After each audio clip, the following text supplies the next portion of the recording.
laki-laki cenderung pendiam.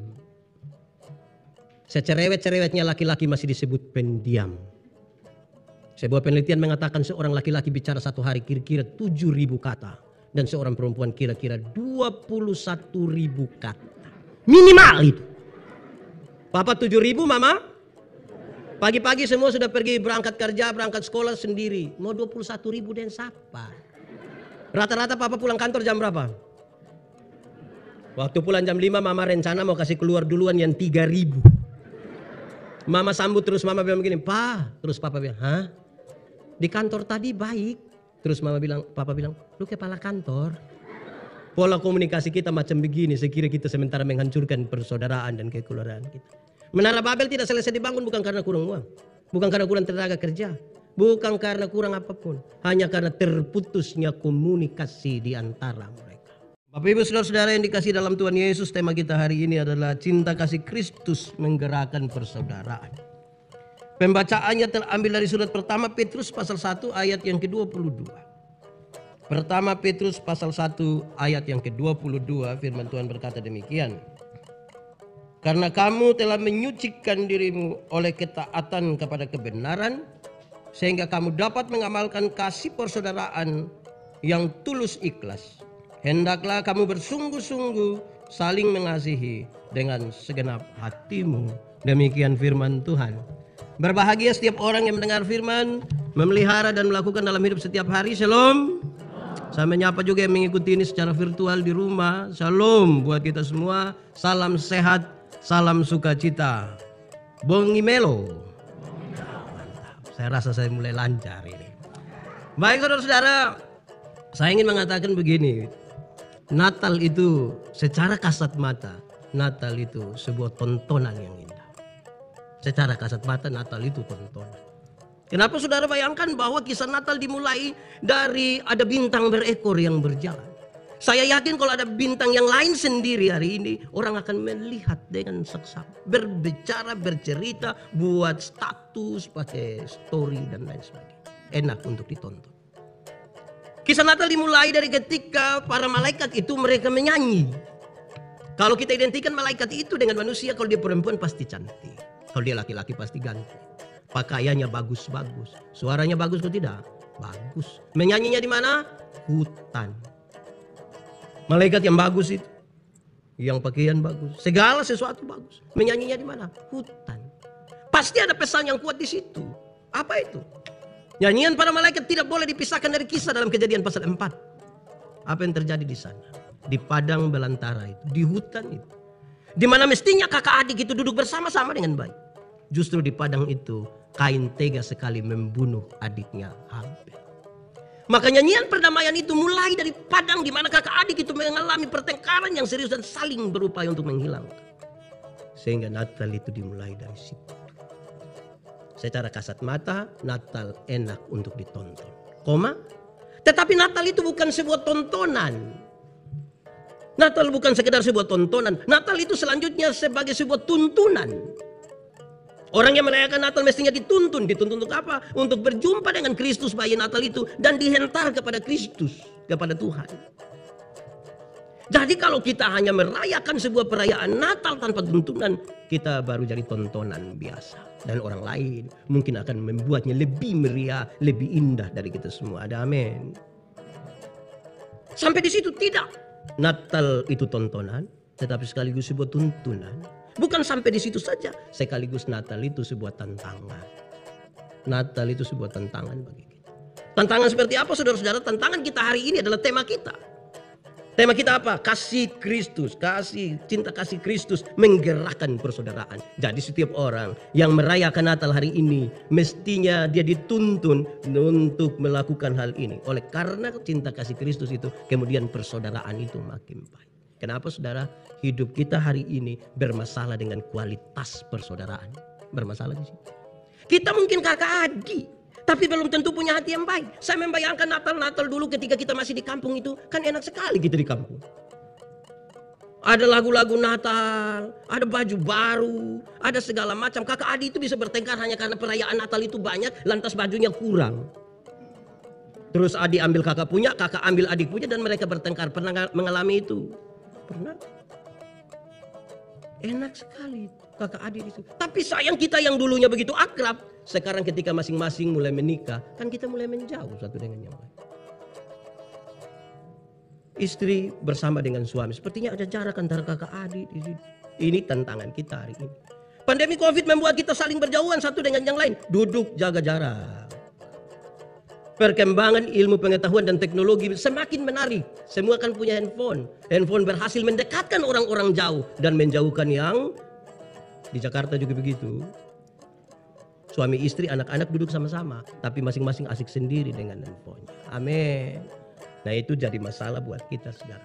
Lalu hari ini kita membaca bagian ini. Saya kira ini bagian yang menarik sekali buat kita. Kenapa? Karena Petrus menulis surat ini segera setelah kota Roma dibakar. Segera setelah Roma dibakar, apakah kisahnya itu ringan sekali? Jawabnya tidak. Kota Roma yang dibakar ini kemudian menjadi sebuah fitnah yang besar bagi orang-orang percaya waktu itu. Orang-orang Kristen dituduh sebagai yang melakukan ini. Dan penganiayaan dimulai di situ. Betapa sulitnya mereka berhadapan dengan fitnah itu. Saudara membayangkan saudara bahwa ternyata membangun sebuah persaudaraan dengan fitnah itu sangat sulit sekali. Saudara pernah mengalami fitnah? Pernah? Rasa enak atau tidak? Lantas kita rasa tidak enak, kita buat status di Facebook kan? Kalau tidak tahu tentang saya jangan omong ke tahu-tahu. Karena setan lebih suka orang yang tidak tahu apa-apa tapi omong ke tahu-tahu. Nah jadi masalah tambah. Di fitnah itu tidak enak dan kisah ini menarik saudara-saudara. Bukan saja itu, persaudaraan tidak bisa dibangun di atas fitnah. Tetapi juga tidak bisa dibangun di atas iri hati. Saya sulit menjelaskan iri hati itu apa saudara. Tapi iri hati itu kira-kira begini. Iri hati ialah lebih baik saya rugi asal engkau rugi lebih banyak. Daripada saya untung tapi engkau untung lebih banyak. Saya pakai contoh saja. Ada dua orang yang sama-sama tukang iri hati. Mereka berdoa kepada Tuhan. Karena Tuhan tahu mereka biasa iri hati. Tuhan kirim malaikat bicara dengan mereka. Terus malaikat datang. Karena kamu dua biasa iri hati, maka hanya satu yang boleh meminta. Yang satu diam saja. Tapi yang meminta ini dia meminta sesuatu yang tidak minta akan dapat 2 kali lipat. Ini masalah ini. Kalau saya dengan Pak Andi, kami dua berdoa, lantas saya yang meminta. Kalau Pak Andi saya minta motor 1, Pak Andi dapat motor 2. Ini masalah buat saya. Lantas kami dua tidak mau meminta. Harus tarik undian. Saya yang harus meminta. Saya pikiran ini. Kalau saya minta kaya, Pak Andi lebih kaya. Lalu bagaimana sekarang? Ya sudah saya berdoa, Tuhan kasih saya punya mata buta 1 Tuhan. Kalau saya punya mata buta 1, Pak Andi buta berapa? Buta 1 rugi kok tidak? Rugi toh. Tapi lebih suka lihat orang buta. Itu namanya apa? Iri hati. Di sini ada. Senang sekali lihat orang susah dan susah sekali lihat orang senang. Di Jakarta ada. Di gereja Toraja ada. Nah itu kita punya masalah sekarang. Kisah ini sebuah tantangan serius. Kalau kita bangun iri hati ini bermasalah saudara-saudara. Petrus menulis surat ini saudara-saudara kepada para budak. Kenapa saudara-saudara? Jumlah budak waktu itu cukup banyak. Perbudakan itu dimulai ketika Roma menaklukkan banyak sekali wilayah. Dan tawanan itu kemudian dijadikan budak. Saudara jangan berpikir karena mereka disebut budak itu pasti pekerja kasar. Tidak. Orang-orang yang bekerja profesional pun menjadi budak. Para dokter, para sekretaris, para guru, para pekerja profesional pun kemudian menjadi budak di sana. Dalam tradisi mereka menarik saudara-saudara karena budak itu bukan dianggap sebagai manusia. Budak bukan manusia. Budak hanya sama dengan barang. Kalau mau dipakai ambil, kalau tidak dilepaskan saja begitu. Budak tidak diperkenankan menikah. Budak tidak boleh menikah. Tetapi boleh hidup bersama-sama seperti suami istri. Anak yang didapat oleh para budak itu kemudian menjadi harta dari para tuan. Dalam kondisi seperti ini tiba-tiba kekristenan muncul. Waktu kekristenan muncul di situ kekristenan menawarkan, persaudaraan di dalam Tuhan itu harus sederajat. Ini masalahnya bagi para tuan. Persaudaraan harus sederajat. Ini masalah kenapa para tuan tidak mungkin bersama-sama dengan para budak. Lalu kekristenan menawarkan itu. Yang punya jabatan harus kasih turun sedikit untuk bisa berjumpa dengan orang-orang yang tidak punya jabatan. Kalau mau persaudaraan itu baik. Dalam kisah tentang Onesimus. Onesimus itu adalah budak yang bekerja di perkebunan milik Filemon. tidak tahan bekerja, dia bangun lari, kena tangkap, masuk penjara. Paulus injili dia. Kemudian setelah dia terima Tuhan, Paulus bilang kembali ke Filemon. Dia bilang tidak bisa. Kalau saya pulang saya mati di sana. Saya pulang dulu. Tidak bisa. Kalau begitu saya menulis surat untuk Filemon. Paulus menulis surat. Ingat, yang pulang ini bukan budak. Yang pulang ini orang merdeka. Yang pulang ini dia saudara kita yang kekasih. Tuan Filemon ini menyambut Onesimus seperti menyambut seorang sahabat. Mereka makan bersama-sama. Orang-orang yang tidak mengenal Tuhan heran. Bagaimana seorang Tuhan dapat menyambut budaknya seperti itu. Mereka bilang, Tuhan kami mengajarkan kepada kami hal itu. Orang-orang yang tidak mengenal Tuhan rindu untuk melihat Tuhan itu seperti itu. Dalam perjumpaan.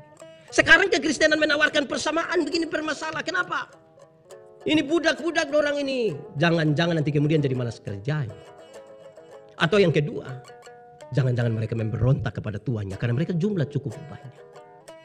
Saudara-saudara, kemudian dari pembacaan yang seperti itu, tema kita ini menarik saudara. Cinta kasih Kristus menggerakkan persaudaraan ini. Pembacaan itu mengisyaratkan 3 hal yang akan kita renungkan bersama-sama hari ini saudara. Supaya kemudian dalam tantangan untuk menggerakkan cinta kasih itu, dalam terang firman ini kita bisa pakai. Pertama saudara, pembacaan tadi sebutkan. Karena kamu telah menyucikan dirimu oleh ketaatan kepada kebenaran. Persaudaraan itu harus dimulai dari ketaatan terhadap kebenaran. Banyak orang merasa dirinya taat. Banyak orang merasa hidupnya dalam kebenaran. Apa betul? Belum tentu. Kebenaran. Ada 2 kata dalam Alkitab. Benar dan betul. Benar dan betul. 2 kata dalam bahasa Indonesia. Benar dan betul. Benar dan betul sama atau beda? Benar dan betul sama atau beda? Beda atau sama? Sama atau beda? Tulisannya beda, artinya sama. Benar bisa berarti betul. Betul bisa berarti. Tapi kalau 2 kata yang sama ini sama-sama diberi awalan ke dan akhiran an. Benar akan jadi kebenaran. Betul akan jadi masih sama artinya? Beda. Kebenaran berarti lain. Kebetulan berarti lain. Sekarang saya mau tanya saudara. Kalau kita hari ini merayakan Natal di gereja Toraja dan saudara hadir. Baik di sini maupun yang ada di rumah. Kebenaran atau kebetulan? Kebenaran atau kebetulan? Kebenaran. Yakin? Saya kira kebetulan memang tidak buat apa-apa ikut. Tidak ini kebenaran. Kalau Tuhan Yesus mati bagi saya dan saudara kebenaran atau kebetulan? Kalau kita masih hidup sehingga hari ini kebenaran atau kebetulan? Kebenaran. Kalau tentang Tuhan kebenaran semua. Sekarang saya geser sedikit. Kalau kita kulit hitam kebenaran atau kebetulan? Kalau kita kulit hitam kebenaran atau kebetulan? Saya lihat saudara makin tidak tulus untuk mengatakan. Kebenaran atau kebetulan? Kalau kita rambut keriting, orang Toraja ada yang keriting tidak? Ada. Kebenaran atau kebetulan? Kebenaran atau kebetulan? Saya berkhotbah dalam banyak sekali acara mendorong budaya positif Valentine. Saya bilang begini, di hari kasih sayang ini, yang paling menikmati belayan seorang suami adalah mereka yang rambut keriting. Bukan yang rambut lurus. Bukan. Bisa begitu Pak Pendeta? Iya, yang rambut lurus itu dibelai tidak terlalu indah lah. Mungkin karena lurus terus kita bilang sayang. Itu biasa saja, itu ringan saja. Yang keriting itu menarik kalau dibelai. Sasa sayang lebih dapat Jadi jangan gelisah hanya karena kita rambut keriting. Amin kok. Kalau istri kita cerewet sekali, kebenaran atau kebetulan? Yang ini bapak-bapak ikhlas ini kan. Iya, ini masalah saudara-saudara. Ini sulit kenapa? Ya untunglah orang-orang Toraja itu orang putih-putih ya. Kadang-kadang saudara-saudara ada 2 hal. Ini sebenarnya persoalan dosa kita adalah kadang-kadang kita merasa kalau kulit putih itu lebih bagus dari kulit hitam. Kita nonton semua iklan kecantikan kulit dan kita temukan seolah-olah kita diarahkan untuk ambil kesimpulan kalau kulit putih lebih bagus dari kulit hitam. Akhirnya kalau yang kulit putih berdiri di depan itu yang kulit hitam akan begini. Tidak bisa. Ada lagu dulu bilang biarlah yang hitam. Jangan harapkan. Mau pakai okir juga tidak bisa. Kalau kita pakai pemutih paling-paling di sini. Di bawah hitam lagi dan saudara bisa lebih gelisah. Nah saudara-saudara. Nah mari kita lihat. Kebenaran dalam Alkitab. Tuhan Yesus itu kan menyebut dirinya kebenaran. Dia menyebut 3. Akulah jalan, aku kebenaran, aku hidup. Kalau ini dijelaskan panjang lebar sekali. Tapi saya ingin cepat-cepat saja untuk menjelaskan ini. Pertama ketika Yesus ingin menyebut dirinya jalan. Jalan itu akulah metode, akulah cara, akulah contoh. Jangan gelisah hatimu kan tidak ada persoalan yang tidak bisa diselesaikan di dalam nama Tuhan. pakai cara-cara yang aku lakukan. Maka Yohanes pasal 14 jangan berhenti di ayat 6. Baca sampai ayat 12. Barang siapa percaya kepadaku melakukan pekerjaan-pekerjaan yang aku lakukan. Berarti kalau saudara mengaku percaya pada Tuhan, saudara akan melakukan apa yang Tuhan mau. Amin. Sekarang saudara, mari kita lihat contoh. Ada satu waktu Yesus urus seorang perempuan berzina yang kena tangkap. Supaya kalau pulang ada yang berzina, urus pakai cara Yesus. Perempuan berzina ini kena tangkap. Hukum setempat mengatakan perempuan ini harus dibuat apa? Dilempar sampai mati. Tuhan Yesus bilang begini. Siapa rasa diri tidak berdosa, silakan angkat batu lempar duluan. Ada yang lempar? Mereka pulang semua. Yesus tanya, "Dorang di mana?" "Sudah pulang, Bapak." Yesus ucapkan kalimat yang penting ini. "Nah, engkau pergilah dan jangan berbuat dosa lagi." Ketika Yesus bilang engkau pergilah dan jangan buat dosa lagi, Tuhan Yesus tidak kompromi dengan dosa. Dosa tetap dosa. Tetapi kepada perempuan pendosa ini, Tuhan Yesus beri kesempatan baru. Masa lalu tidak bisa dirubah, tapi sekarang masa depan bisa dirancang di dalam nama Tuhan. Sekarang saya mau tanya duluan yang suami-suami. Suami-suami, apa saudara percaya pada Tuhan Yesus? Lantas satu waktu istrimu ketahuan berzina dengan laki-laki lain, bisa urus pakai cara Yesus? Bilang kepada ibu, "Mama, pergilah dan jangan berbuat dosa lagi." Bisa? Bisa? Kan ini bangun persaudaraan ini. Bisa? Kami orang-orang NTT saya kira sama dengan orang Toraja yang laki-laki. Suara kami kan tinggi-tinggi. Pasti bukan bilang mama pergilah dan jangan buat dosa lagi. Pasti bilang, "Mama pergilah dan jangan pulang lagi." Paling-paling. Sekarang saya mau tanya yang ibu-ibu. Ibu-ibu, percaya Tuhan Yesus? Lantas ada satu waktu suamimu ketahuan berzina dengan perempuan lain. Bisa urus pakai cara Yesus? Bisa bilang kepada suami, "Papa, pergilah dan jangan berbuat dosa lagi." Itu pasti papa bilang, "Puji Tuhan." Banyak ibu-ibu tidak begitu. Ketika ketahuan suaminya berzina, dia bukan bilang, "Pergilah dan jangan buat dosa lagi." Ada banyak hal yang kami urus tuh, banyak ibu-ibu mereka berdiri di pintu. Terus pakai bahasa Kupang dia bilang begini, "Lu kira lu sendiri yang bisa? Jangan lihat umur 40 tahun begini Papa, tapi berapa yang kecewa." Nah ini kalau urus pakai cara begini tidak jadi. Ada banyak contoh tentang cara-cara Yesus supaya ketika berjumpa dengan masalah orang bisa itu tentang jalan. Tentang kehidupan, akulah hidup. Hidup ini sesuatu yang dinamis, terus berubah, terus berubah. Hari ini kita bertemu, buku yang kita baca, kita diamkan 20 tahun, kita baca kemudian tidak berubah satu nokta. Tapi manusia terus berubah, terus berubah, terus berubah. Jangan hari ini begini dan tidak pernah berubah. Oke. Sekarang ketika bicara tentang kebenaran. Kebenaran dalam Alkitab itu punya 3 dimensi ini. Supaya setiap orang yang mengaku punya kebenaran. Dalam kebenaran harus diukur apakah 3 hal ini ada di dalamnya atau tidak. 1. Kebenaran itu berdimensi legal. Legalitas. Ikut aturan. Semua bentuk pelanggaran terhadap aturan tidak benar. Dan orang-orang yang percaya kepada Tuhan, yang percaya dan taat kepada kebenaran, mesti ikut aturan. Legalitas yang dibangun di atas pulihnya hubungan antara manusia berdosa ini dengan Tuhan Allah. Saudara pernah naik motor? Pernah. Lantas saudara pakai helm, ada SIM, STNK ada, lampu-lampu mata, kaca spion ada. Kalau ada operasi lalu lintas, berani masuk? Berani, karena ikut aturan. Coba SIM tidak ada, STNK tidak ada, lampu-lampu tidak ada, kaca-kaca tidak ada, semua ada operasi berani pergi. Kenapa saudara tidak pergi? Takut kan? Ikut aturan itu baik. Kita pakai lengkap, ada helm, STNK, SIM semua lengkap. Ada operasi lalu lintas itu masuk. Kalau mereka tidak tahan kita putar kembali. Polisi tanya, "Kenapa kembali?" "Pak, tolong tilang saya." Karena saya ikut aturan. Kebenaran dalam Alkitab punya dimensi legal. Kedua saudara-saudara, kebenaran dalam Alkitab itu punya dimensi moral, moralitas. Moralitas itu apa? Kesatuan antara pikiran, perkataan, dan perbuatan. Itu moralnya di situ. Kenapa? Karena semua yang kelihatan baik belum tentu dibangun di atas motivasi yang benar. Belum tentu. Ingat, tidak semua senyum tulus. Datang kita bisa bilang, "Shalom," semua bilang, "Shalom." Kita lewat berbeda. Bahaya itu. Tidak semua senyum tulus. Makanya Paulus bilang, apapun yang kamu perbuat, perbuatlah dengan segenap hatimu seperti untuk dan bukan untuk. Itu kesan moralnya di situ. Kesatuan antara pikiran, perkataan sekaligus perbuatan. Kenapa? Karena ada banyak orang pikir lain, omong lain, buat lain. Hasilnya kelainan. Ya saudara, kalau ketemu orang kelainan karena tidak sinkron antara apa yang dia pikirkan, apa yang dia ucapkan, dan apa yang dilakukan. Moral itu di situ. Dan saya kira itu serius. Kenapa? Karena kita sering melihat banyak orang. Ketika saudara-saudara, kebenaran itu berdimensi sosial, sosialitas, kepekaan, untuk turut mengambil bagian dalam penderitaan orang lain. Bahasa sekulernya adalah solidaritas. Kenapa saya harus solidar dengan Anda? Karena Tuhan lebih duluan solidar. Kenapa saya harus mengasihi seseorang? Karena Tuhan lebih dahulu. Karena Tuhan lebih dahulu. Tapi saudara, mari kita jujur.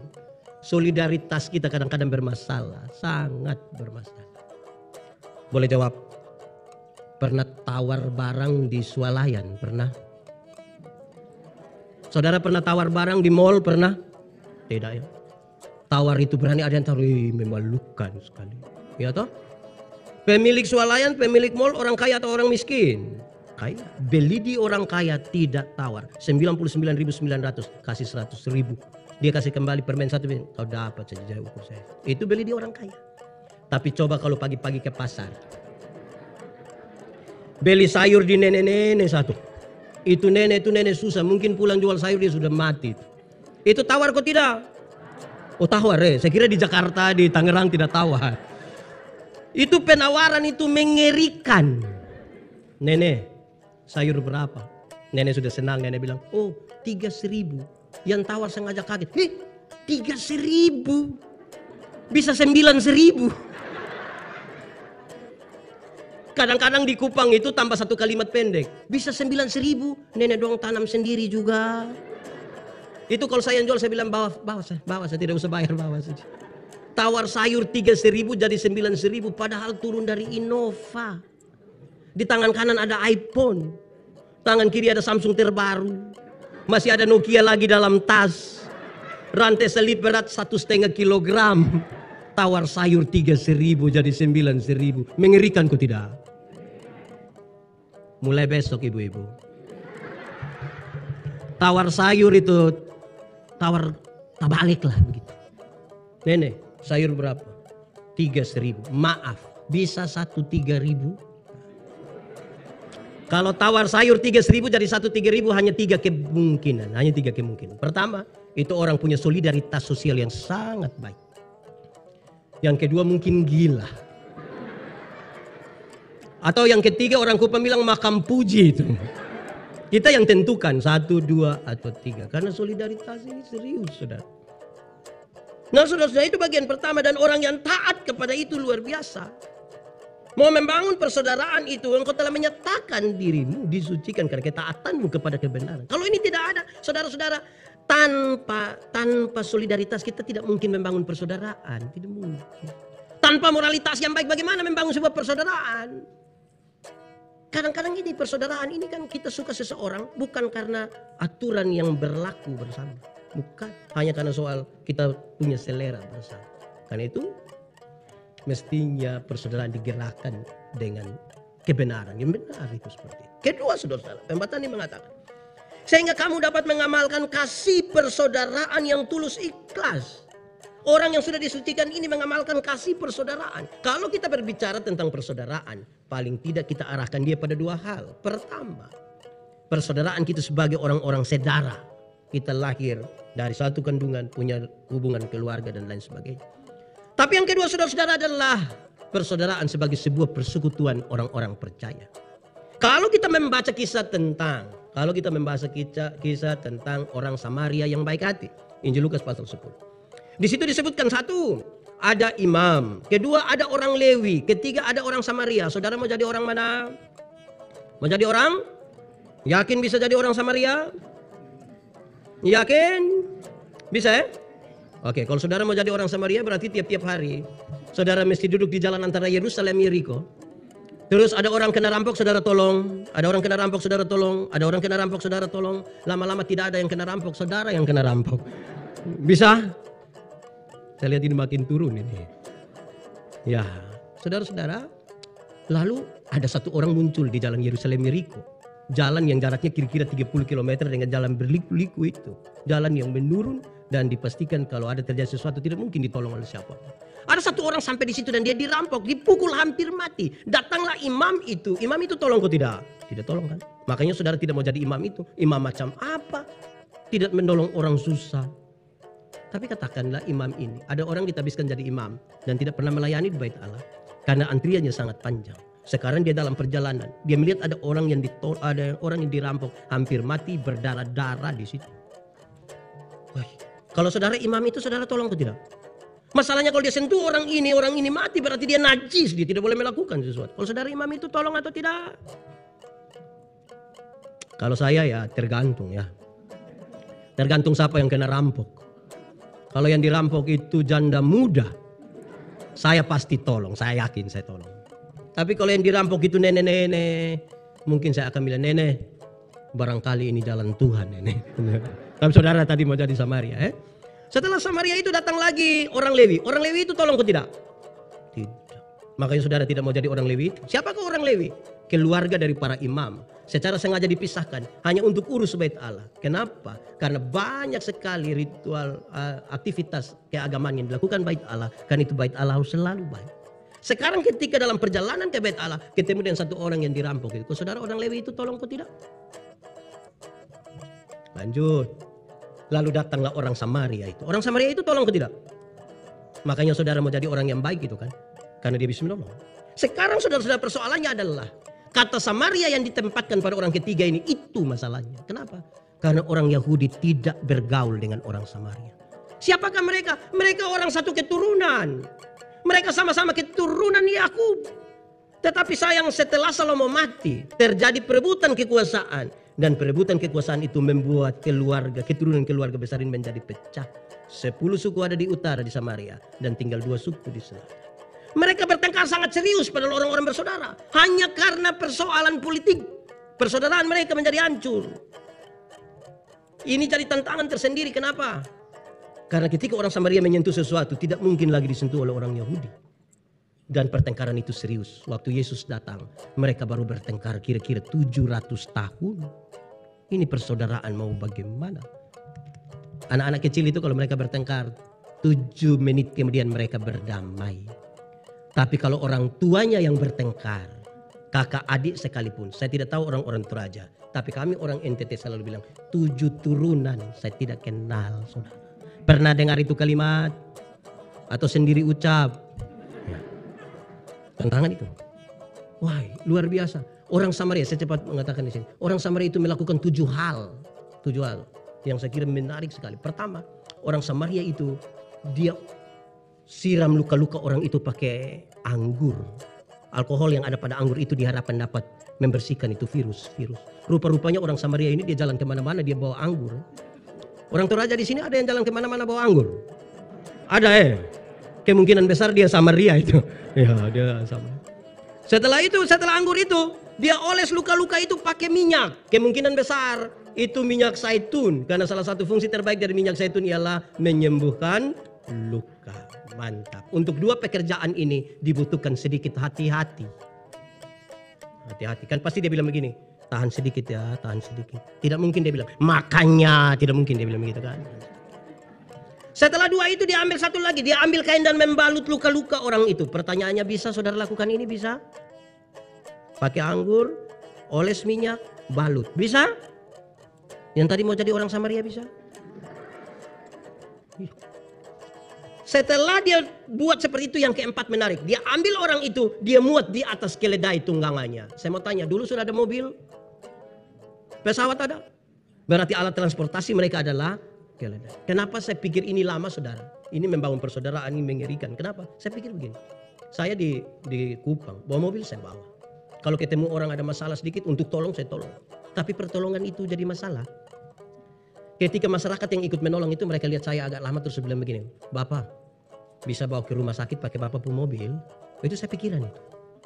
Karena harus bawa orang berdarah-darah ini pakai saya pun mobil ke rumah sakit. Saya mau tanya, kalau saudara ketemu orang susah, dipukul hampir mati berdarah-darah terus mau bawa ke rumah sakit pakai mobil, saudara bisa?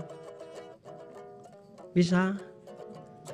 Saya tanya banyak orang, separuh bilang bisa. Saya bilang iya, yang paling jawab bisa itu karena dia belum ada mobil.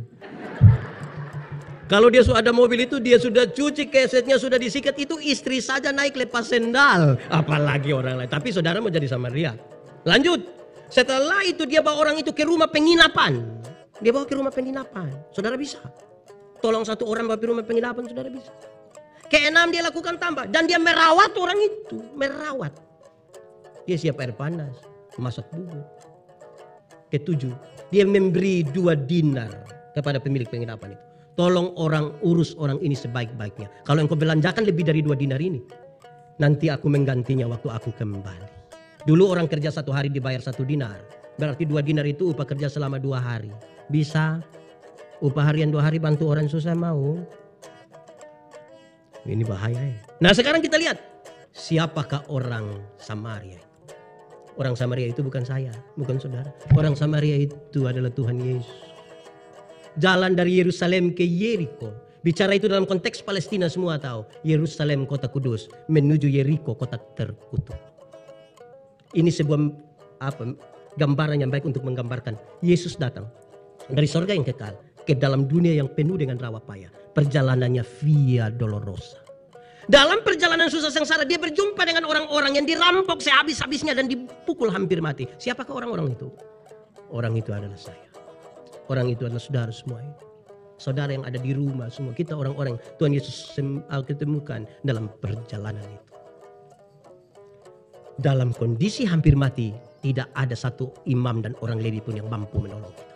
Datanglah orang Samaria itu. Oleh bilur-bilurnya kita menjadi sembuh. Dia ambil kita dalam kemuliaannya. Dia titip kita di rumah penginapan. Dan apakah rumah penginapan itu? Rumah penginapan itu ialah gereja Tuhan. Orang-orang yang tadi diselamatkan dalam perjalanan Yerusalem dan Yeriko dititip di gereja Tuhan. Supaya kita menjadi satu keluarga besar. Sebagai orang-orang yang punya nasib bersama dulu yang susah itu. Ini persaudaraannya di sini. Supaya kita bisa mengamalkannya.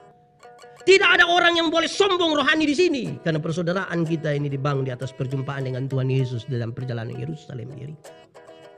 Siapapun kita. Kedua saudara, persaudaraan dalam arti kita hubungan saudara. Saya mau tanya saudara, ibu-ibu melahirkan itu susah atau tidak ya? Sangat susah. Mau melahirkan normal atau abnormal tetap sakit. Kami suami-suami ini hanya dari luar kau bilang begini, Yesus. Sudah bilang Yesus lah dia bayangkan kira-kira ini anak muka ke siapa ini. Paling-paling aja begitu. Terus saudara ketika ibu sakit melahirkan, sudah melahirkan dengan susah payah. Sekarang anak-anak ini, coba bayangkan, ibu-ibu, bapak-bapak, coba bayangkan. Anak-anak punya jam tidur, kita punya jam bangun. Kita punya jam tidur, anak-anak punya jam. Hampir-hampir orang tua tidak pernah tidur karena anak-anaknya. Amin. Dalam keadaan itu jam 2 subuh juga masih begitu. Dalam keadaan sempoyongan tidak tidur, ibu-ibu masih dipaksa lagi untuk jadi penyanyi. Makanya seringkali lagu dari ibu-ibu itu tidak bisa dipertanggungjawabkan. Kalau tidak bobo digigit nyamuk. Padahal justru kalau anak bobo itu baru nyamuk gigit. Kalau anak ada lari-lari nyamuk mana mau gigit dia tidak bisa. Tidak bisa. Tapi ya kita maklum ya waktu itu ibu-ibu lagi. Ibu-ibu bapak-bapak ajar anak-anak itu. Anak-anak mesti dengar ini. Ibu-ibu bapak-bapak orang tua itu ajar anak-anak bicara satu-satu suku kata. Ma. Pa. Tapi sayang, ketika anak-anak mulai dewasa, mulai lancar bicara, ternyata mereka makin tidak suka bicara sama orang tuanya. Amin. Betul anak-anak? Lebih suka bicara dengan ini. Jadi soal. Orang tua ajar anak-anak tuh jalan satu-satu langkah. Kalau di Kupang, di NTT selalu bilang, ta, te, ta, te. Tapi sayang ketika anak-anak mulai bisa jalan sendiri. Suka jalan dengan anak-anak, suka jalan dengan orang tua. Kita ini hanya bisa peluk anak-anak kita ketika mereka masih kecil. 6-7 tahun kita masih bisa peluk. Kalau dia SMP kita mau peluk, apalagi di muka teman-teman dia mulai menjauh. Kita boleh mau peluk begini sayang, dia pakai bahu sah. Kelebihan nonton Korea barangkali. Dia betul orang tua. Melihat anak-anak tadi main-main begitu. Saya lihat anak-anak muda ini kan cantik-cantik, ganteng-ganteng. Sudah bagus-bagus. Orang tua waktu lihat itu mereka senang sekali. Wih anak-anak sudah besar. Orang tua punya ekspektasi yang tinggi, harapannya besar. Orang tua selalu bilang, anak, yang penting engkau mau sekolah tinggi, biar kami ikat perut, tidak apa-apa. Orang tua omong ikat perut itu bukan berarti mereka mau pakai stagen. Mereka utang untuk anak-anak sekolah. Amin. Tapi sayang, kirim ini anak-anak yang sekolah di satu tempat. Mereka telepon. Mereka telepon pada waktu mau minta duit itu pagi-pagi ibu punya telepon bunyi ting ting ting ting ting ting ting ting. Ibu angkat terus anak-anak bilang, "Shalom mama, shalom. Bagaimana? Mama ada sehat-sehat?" "Iya, kenapa?" "Tadi malam saya mimpi mama." Waktu dia bilang tadi malam saya mimpi mama, mama langsung bilang, "Kakak, mau berapa nak omongnya?" Ini pagi-pagi buta ini. Saudara tahu, mari kita lihat apa kerinduan terbesar dari orang tua ini. Apa kerinduan terbesar dari mereka? Satu, berkumpul kembali bersama-sama dengan orang-orang yang dikasihi. Makanya orang tua mau ketika mereka kasih ingat kita, mereka bilang begini, "Anak, nikah dengan orang baik-baik ya. Ingat, kamu kakak adik jangan bertengkar ya. Tapi mari kita renungkan. Ada yang masih punya orang tua, masih hidup hingga hari ini, ada di kampung, masih ada? Berapa lama saudara telepon mereka? Saudara bisa 8 jam per hari ada di media sosial, tapi telepon? Ya, nanti segera setelah ini tolong telepon orang tua. Bisa. Kita menyanyi satu lagu, ini lagu dunia tapi saya pertanggungjawabkan lah kita menyanyi. Kasih ibu kepada beta tak terhingga sepanjang masa, hanya memberi keharapan bagai sang surya menyinari dunia. Coba kita ulang lagu ini sambil bayangkan menantu dorong. Coba. Kasih ibu kepada siapa?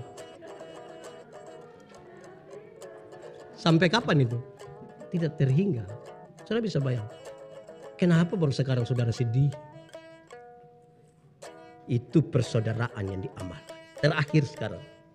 Hendaklah kamu bersungguh-sungguh mengasihi dengan segenap hatimu. Mengasihi dengan segenap hati. Saya mulai dengan definisi. Kasih itu apa? Kasih itu kebaikan yang tidak bisa dipatahkan oleh apapun. Oleh apapun. Kalau saudara mengatakan saudara mengasihi, kasih itu kebaikan yang tidak bisa dipatahkan oleh apapun. Koma, dia lanjut.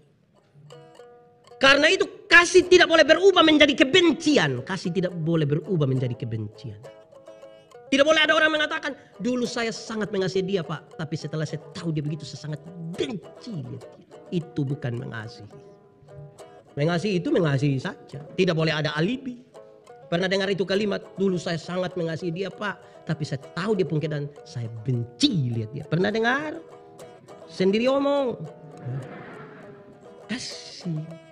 Sekarang pertanyaannya adalah, kita lebih mengasihi diri kita atau lebih mengasihi orang lain? Mengasihi diri, betul. Alkitab juga bilang begitu. Kasihilah sesamamu manusia seperti engkau mengasihi diri. Itu berarti kalau orang tidak mengasihi dirinya, tidak mungkin dia mengasihi orang lain. Kalau begitu saya mau tanya. Orang yang mengasihi dirinya, apakah dia mau dirinya terluka? Orang yang mengasihi dirinya, dia mau dia hati sakit? Tidak. Sekarang saya pakai contoh. Kalau pendeta Yandi benci Pak Andi, yang rugi pendeta atau Pak Andi? Pendeta. Kenapa? Setiap kali lihat Pak Andi, saya hati senang kok tidak? Tidak kan? Setiap kali orang bicara Pak Andi pun kebaikan, saya hati senang kok tidak? Setiap kali Pak Andi bilang, "Shalom Pak Pendeta," saya hati senang kok tidak? Kalau saya sayang saya punya diri, saya harus berhenti membenci Pak Andi.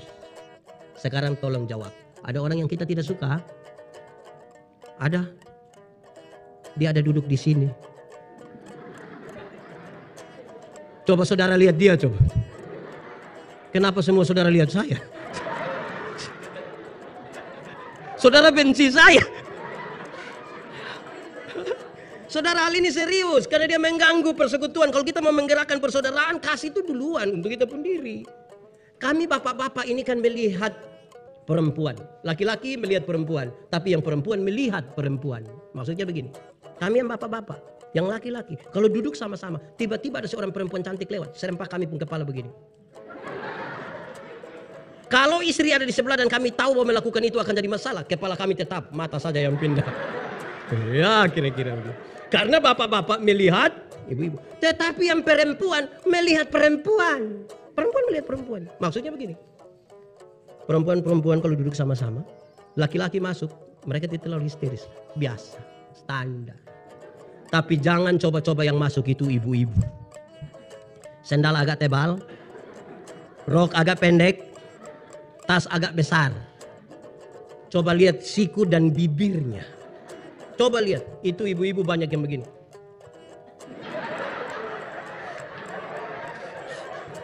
Betul. Di gereja Toraja ada. Itu ibu-ibu ada di sini. Oh tidak, mantap. Banyak yang begitu. Satu, kadang-kadang buat tiga. Satu, dua. Ini mau mengasihi apa? Orang-orang yang seperti ini, saudara, orang lain yang beli motor, dia yang tidak tidur di rumah. Ada yang beli motor terus dia bilang, tanya dulu kenapa? Dia kredit kokese. Di Jakarta ada yang begitu. Di gereja Toraja juga ada. Tidak ada lagi. Jadi supaya kita mengamalkan kasih yang sungguh-sungguh. Kasih itu begitu. Kasih itu bukan kata-kata. Kasih itu sebuah tindakan. Dan karena itu mestinya ini sebuah himbauan yang bagus. Hendaklah kamu sungguh-sungguh saling mengasihi. Saling mengasihi. Saudara-saudara bicara tentang laki-laki dan perempuan ini menarik dalam kasih itu. Kenapa? Tuhan Allah kasih tinggal sedikit pola untuk manusia kelola dia dengan kasih supaya tetap membangun kehidupan persaudaraan yang baik. Apa itu? Ada 4. Saya bicara cepat dan selesai khotbah ini. 1. Soal pola berpikir. Laki-laki itu cenderung berpikir yang masuk akal saja. Sehingga kami bapak-bapak ini kalau bicara selalu bilang, saya pikir. Beda dengan ibu-ibu. Ibu-ibu lebih banyak pakai apa? Perasaan. Makanya ibu-ibu kalau bicara selalu bilang, saya rasa. Bayangkan kalau kita menikah 20 tahun dan papa hanya saya pikir, mama hanya saya rasa. Maka jangan-jangan orang Kupang akan tambah surasa. Hidup tidak bisa pakai apa yang kita pikirkan saja. Penyeimbangnya adalah perasaan. Hidup tidak bisa pakai perasaan saja. Penyeimbangnya adalah kalau perasaan ini bermasalah kalau tidak pakai perasaan. Saya ingat saudara saya melayani satu pulau bagian selatan di NTT. Kami biasa ibadah rumah tangga itu hari Senin, hari Rabu, hari Jumat. Kalau kami pergi mereka sudah buka tikar yang besar terus kami duduk bersila semua di situ. Tempat di mana pendeta duduk itu mereka taruh lampu yang besar. Kami mulai, waktu itu saya pergi jemaat sudah banyak. Kami mulai ibadah. Saya mulai berkhotbah, saya lihat mereka senyum-senyum. Mereka tertawa. Saya yakin khotbah ini mereka mengerti, masuk. Yang menarik adalah kami setelah ibadah, mereka masih senyum-senyum. Saya mulai pikiran itu. Terus saya tanya, jemaat, iya Bapak, kenapa kamu senyum-senyum? Mereka tambah senyum lagi. Akhirnya saya tanya seorang diaken, Welmin Ceriu namanya. Saya bilang begini, Nadao, kamu senyum-senyum apa? Lantas dia ambil pulpen, dia tulis satu kertas kecil. Dia antar kasih saya penasaran betul. Waktu saya buka ternyata dia tulis, maaf, Bapak Purwosleting tidak tarik. Saya marah itu. 1 jam kita duduk sama-sama. Saudara lihat ada masalah di saya. Saudara diam-diam itu. Saya mau tanya saudara. Kira-kira tadi ibadah mereka baik atau tidak? Baik atau tidak? Kenapa tidak baik? Ini karena soal perasaan saja ini. Mestinya dia kasih tahu saya. Ini masalahnya. Jadi harus diseimbang. Kedua. Soal pola bekerja. Laki-laki itu cenderung pekerja tunggal. Kami laki-laki ini cenderung pekerja tunggal. Kami bapak-bapak itu hanya ke kantor saja. Tapi kami pulang kami rasa kami sudah kerja seluruh dunia dan segala isinya. Ya, dia rasa capek betul. Beda dengan ibu-ibu. Ibu-ibu itu bangun pagi bisa siap anak-anak ke sekolah. Bisa siap apa ke kantor. Bisa siap diri sendiri. Bisa siap untuk makan siang. Bisa sambil foto-foto. Bisa update status. Semua bisa jadi satu. Karena polanya jamak. Ini bukan untuk dibandingkan. Tapi untuk dikelola. Bapak-bapak itu. Kalau ada tamu, saya tidak tahu di Jakarta. Kami di Kupang itu menarik karena ada orang saling kunjung. Tamu baru sampai naik tangga terakhir. Bapak-bapak, mama, yuk, kopi. Padahal di belakang kopi tidak ada. Terus sebentar waktu tamu pulang, mama bilang, papa lain kali itu tanya kami dulu. Terus papa langsung bilang begini, kan itu hari saya sudah beli. Iya papa, 6 bulan lalu. Bapak pikir sekali beli itu untuk seumur hidup. Karena polanya tunggal. Ini sering. Ketiga, soal pola bicara. Laki-laki cenderung pendiam. Secerewet-cerewetnya laki-laki masih disebut pendiam. Sebuah penelitian mengatakan seorang laki-laki bicara satu hari kira-kira 7.000 kata. Dan seorang perempuan kira-kira 21.000 kata. Minimal itu. Papa 7.000, mama. Pagi-pagi semua sudah pergi berangkat kerja, berangkat sekolah sendiri. Mau 21.000 dan siapa? Rata-rata papa pulang kantor jam berapa? Waktu pulang jam 5 mama rencana mau kasih keluar duluan yang 3.000. Mama sambut terus mama bilang begini, "Pa." Terus papa bilang, "Hah? Di kantor tadi baik." Terus papa bilang, "Lu kepala kantor." Pola komunikasi kita macam begini. Sekira kita sementara menghancurkan persaudaraan dan kekeluargaan kita. Menara Babel tidak selesai dibangun bukan karena kurang uang. Bukan karena kurang tenaga kerja. Bukan karena kurang apapun. Hanya karena terputusnya komunikasi di antara mereka. Untuk dikelola untuk sebuah persaudaraan. Terakhir, soal pola mengingat. Laki-laki itu cenderung cepat lupa. Kami bapak-bapak ini cenderung cepat lupa. Kami baru kunci mobil, jalan 30 meter terus kami kaget. Saya sudah kunci kok belum ya? Dia kunci ulang. Makanya ibu-ibu kami bapak-bapak ini kalau di luar rumah kami lupa kalau kami ada istri. Maksudnya kalau kami bicara dengan teman kami lupa kalau ibu tunggu di rumah. Maksudnya begitu. Ibu jangan terlalu negatif juga lah. Itu beda dengan ibu-ibu. Karena ibu-ibu itu ingatannya tajam sekali. Setajam. Kalau ada bapak-bapak bilang begini, orang ke saya tidak pernah marah saya punya istri. Pasti yang protes istrinya. Istrinya akan bilang tidak pernah apa. Papa, mama memang tidak pernah. Pernah. Yang mana? Yang itu hari. Dia ingat dari tahun 1900. Ibu-ibu ini jangan pinjam mereka pun Tupperware. Mereka ingat. Ingat mati. Tidak bisa. Saya mau tanya yang anak-anak. Anak-anak pernah periksa papa mama punya pakaian kerja? Pernah? Yang paling banyak dapat uang tuh di papa punya atau mama punya? Papa pasti lupa 10.000, 20.000, 50.000. Jangan coba-coba periksa mama punya. Itu pekerjaan sia-sia. Usaha menjaring angin itu. Dalam hal inilah mama seturut dengan Alkitab. Di mana hartamu berada, di situ pola-pola ini sengaja Tuhan kasih tinggal di situ. Silahkan kelola dalam cinta kasih yang besar. Hidup kita punya kualitas persaudaraan. Bukan sekedar karena kita sama-sama orang Toraja. Bukan sama-sama karena kita pernah bergabung bersama. Tapi ada kualitas kebersamaan karena kasih Kristus dalam kebenaran. Menggerakkan saya dan saudara. Mari kita tunduk kepala di hadapan Tuhan. Kita angkat hati kita. Firman Tuhan berkata kalau kamu dengar suaranya. Jangan keraskan hatimu. Minta Roh Kudus lembutkan setiap hati yang keras.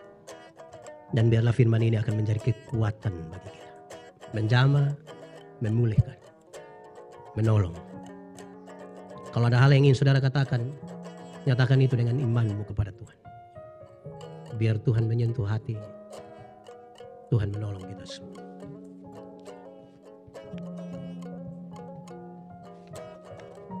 Katakan sesuatu dengan jujur. Ingat, manusia bisa kita tipu. Tapi Tuhan tidak bisa kita tipu. Dilihat sampai ke kedalaman jiwa kita. Mari kita nyatakan itu bersama-sama. Dalam doa yang Tuhan ajarkan buat kita. Doa Bapa kami. Bapa kami yang di surga. Dikuduskanlah namamu. Datanglah kerajaan. Jadilah kehendak-Mu di bumi seperti di surga. Berikanlah kami pada hari ini makanan kami yang secukupnya. Dan ampunilah kami akan